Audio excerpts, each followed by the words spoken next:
आता बघा, internal arrangement of काय आहे तर पार्टिकल्स इन द क्रिस्टल्स. आता हे जे युनिट सेल जे आहे हे सगळे ह्यामध्ये एक्सप्लेन केलेलं आहे. ठीक आहे.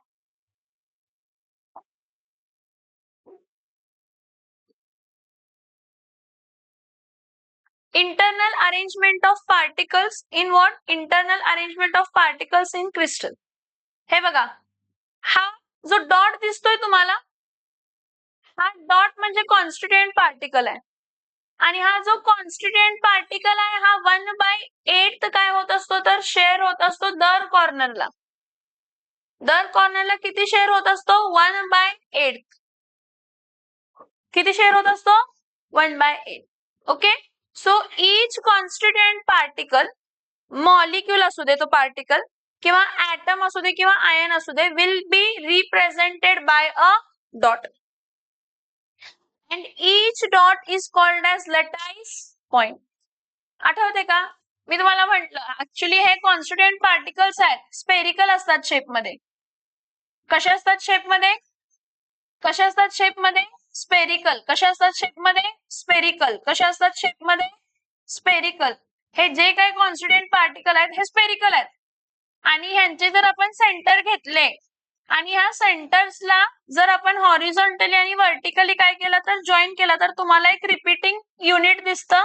त्या रिपीटिंग युनिटला काय म्हणतो तर युनिट सेल म्हणतो. आणि हे जे पॉइंट ऑफ इंटरसेक्शन्स आहेत या पॉइंट ऑफ इंटरसेक्शन्सला आपण काय म्हणतो तर लॅटाईस पॉइंट. त्या पॉइंट ऑफ इंटरसेक्शनला आपण काय म्हणत असतो? Lattice point. समझ में आ रहा है? यस और no?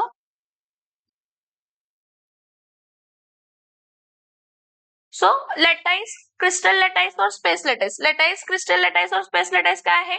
A regular arrangement of the constituent particles मध्ये मॉलिक्युल्स आणि काय पण असू शकतात of crystal in a 3 dimensional space.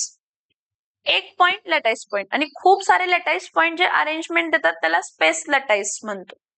त्याला काय म्हणतो आपण? त्याला काय म्हणतो आपण? Space lattice. काय म्हणतो आपण त्याला? Space lattice. नेक्स्ट बघा, युनिट सेल. दिसतं युनिट सेल? आहे का unit cell? Repeating unit, the smallest repeating unit.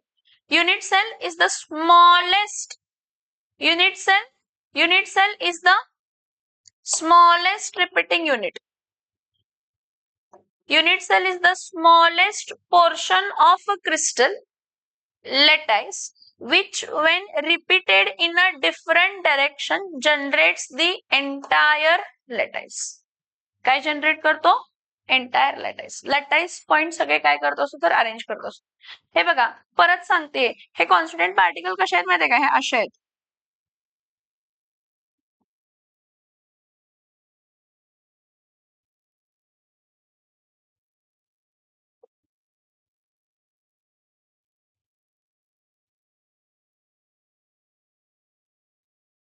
हे असे शेअर झालेले आहेत.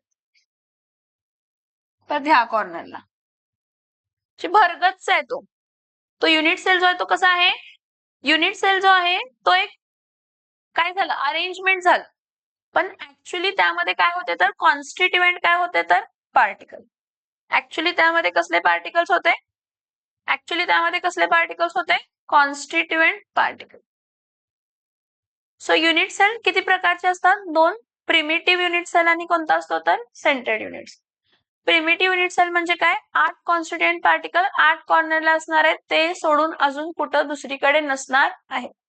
सेंटर्ड युनिट सेल मध्ये 8 कॉन्स्टिट्युएंट पार्टिकल 8 कॉर्नरलाच असणारच आहेत, ते सोडून अजून सेंटरला असणार आहे. मग ते बॉडी सेंटर्ड असेल, फेस सेंटर्ड असेल किंवा एंड सेंटर्ड असेल.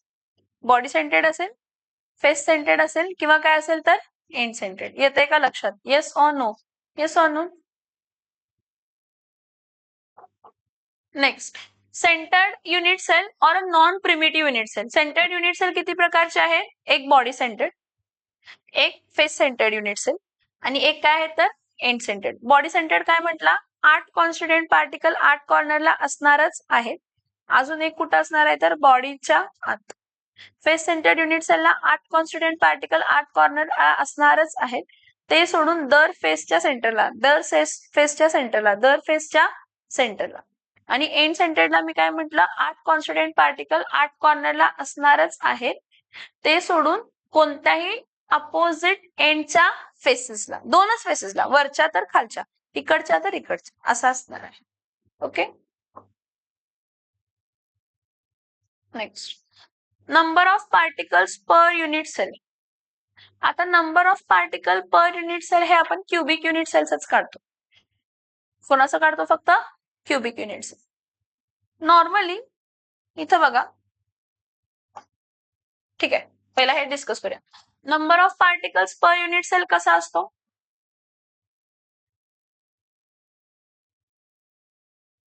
Not all the particle lattice point contribute fully to the unit cell. हा बघा, हा तुमचा काय आहे तर युनिट सेल आहे. ठीक आहे, हा युनिट सेल नंतर न बनला. हा युनिट सेल पहिला काय होते? Constituent particles. आणि आपण काय म्हटलं, युनिट सेलच्या कॉन्स्टिट्युएंट पार्टिकलचे सेंटर जेव्हा आपण जॉईन केले तेव्हा तुम्हाला एक रिपीटिंग युनिट मिळाला. ऍक्च्युली हा काय आहे? इथे बघा, हा एक पार्टिकल आहे, मग हा एक पार्टिकल आहे, मग हा एक पार्टिकल आहे, इथं इथं एक पार्टिकल आहे, इथं एक पार्टिकल आहे, हा एक पार्टिकल, म्हणजे हा पूर्ण एक पार्टिकल, हा एक पार्टिकल आहे, परत हा एक पार्टिकल आहे जो इथे असतो, आणि मागचा एक. किती कॉर्नर्स आहेत टोटल? 8 कॉर्नर्स. त्या 8 कॉर्नरला जे काही कॉन्स्टिट्युएंट पार्टिकल आहेत ते किती शेअर होत असतात सांगितलं मी तुम्हाला. 8 कॉर्नर जे काय आहेत, एका कॉर्नरला तो जो कॉन्स्टिट्युएंट पार्टिकल आहे तो किती शेअर होतो? 1/8. किती शेअर होत असतो? किती शेअर होत असतो? 1/8. हा, मग असे किती कॉर्नर्स आहेत? असे कॉर्नर्स किती आहेत? 8. 8 कॉर्नर्स आहेत आणि त्याला 1/8 काय होतं? शेअर. तर काय होणार आहे? 8 कॉर्नर्स आहेत, त्याला 1/8 काय होतं? शेअर होत असेल, तर त्या सगळ्या तुकड्यांना जॉईन केलं तर मला एका युनिट सेल मध्ये एक ऍटम मिळणार. जर तो सिंपल प्रिमिटिव्ह युनिट सेल असेल, जर तो सिंपल प्रिमिटिव्ह युनिट सेल असेल तर बघा, effective number of particles, that is Z effective, depends upon the contribution of the particles to the unit cell. So मी तुम्हाला काय म्हटलं की जे कॉन्स्टिट्युएंट पार्टिकल कॉर्नरला आहेत ते किती शेअर होतात? 1/8. असे किती कॉन्स्टिट्युएंट पार्टिकल आहेत? 8. मग ते 8 कॉर्नरचे जर 1/8 चे तुकडे आहेत ते जर जॉईन केले तर आपल्याला काय मिळणार आहे? तर एक पार्टिकल. काय मिळणार आहे आपल्याला? एक particle. Next, contribution of particles to the unit cell depending upon the position of the constituent particle in the unit cell. For example, आता मी म्हटलं की 8 कॉन्स्टिट्युएंट पार्टिकल 8 कॉर्नर्सला असणारच आहेत, ते सोडून बॉडीच्या आत एक कॉन्स्टिट्युएंट पार्टिकल आहे जो कोणाबरोबर ही शेअर होत, depends upon the position of constituent particle in the unit cell. जर एखादं युनिट सेल बॉडी सेंटर्ड आहे तर तो बॉडी सेंटर्ड कॉन्स्टिट्युएंट पार्टिकल जो आत आहे तो कोणाबरोबर शेअर होत नाहीत. हा, जे कॉर्नरचे आहेत ते शेअर होतात, जे कॉर्नरला आहेत ते काय होतात? शेअर. पण बॉडीच्या आत असलेला युनिट सेल शेअर होत, समझ में आ रहा है? येस और नो?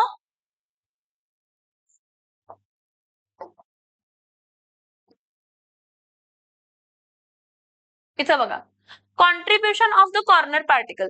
आताच सांगितलं मी तुम्हाला contribution of the corner particle. जर कॉर्नर पार्टिकल जर तुम्ही कन्सिडर केला युनिट सेलच्या आत, हा किती भाग मध्ये डिवाइड होत असतो? 8 भाग मध्ये, स्पेरिकल शेप मध्ये. वरच्या 3 युनिट सेल, वरच्या 4 युनिट सेलला आणि खालच्या 4 युनिट सेलला. So total a particle at the corner of unit cell is shared by 8 unit cells.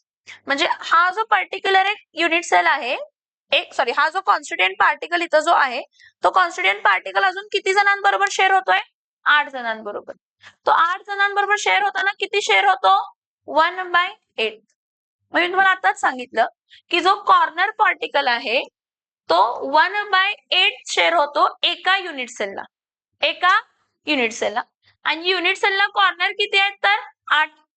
मग 8 कॉर्नरचे 8 युनिट सेल 1/8 काय झाले शेअर. तर एका प्रिमिटिव्ह युनिट सेलला ऍटम काय असते तर 1 ऍटम किंवा 1 constituent particle per unit cell. समझ में आ रहा है? यस और नो? यस और no?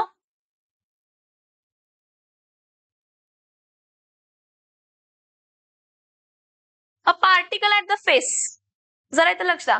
Particle at the face असतो की नाही, फेस सेंटर, तो कसा असतो माहितीये काय? त्या फेसला ना हा असा आहे, त्याचा सेंटर आला फेसला.